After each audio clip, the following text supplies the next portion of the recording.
नमस्कार मित्रांनो, आज आपण जाणून घेणार आहोत नारळाच्या झाडाला कल्पतरू का म्हणतात.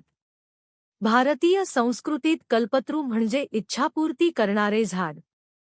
नारळाचे झाड खरोखरच प्रत्येक भागाने उपयोगी पडते. नारळाचे पाणी हे नैसर्गिक, थंड आणि पौष्टिक पेय आहे. यात इलेक्ट्रोलाइट्स असतात, जे शरीराला ताजेतवाने ठेवतात. म्हणूनच नारळपाणी हे आरोग्यासाठी वरदान आहे. नारळाची गर अन्नात वापरली जाते. चटणी, करी, गोड पदार्थ, तर नारळाचे तेल केस, त्वचा आणि स्वयंपाकासाठी उपयुक्त आहे. आयुर्वेदात नारळाचे तेल औषध म्हणूनही वापरले जाते. नारळाच्या झाडाची पाने छप्पर घालण्यासाठी वापरली जातात.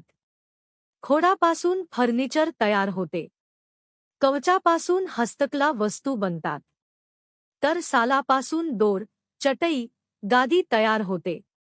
म्हणजेच झाडाचा प्रत्येक भाग उपयुक्त आहे. भारतीय संस्कृतीत नारळाला शुभ मानले जाते. पूजा, विवाह, धार्मिक विधी यामध्ये नारळाचा वापर होतो. नारळ फोडणे म्हणजे शुभारंभाचे प्रतीक आहे.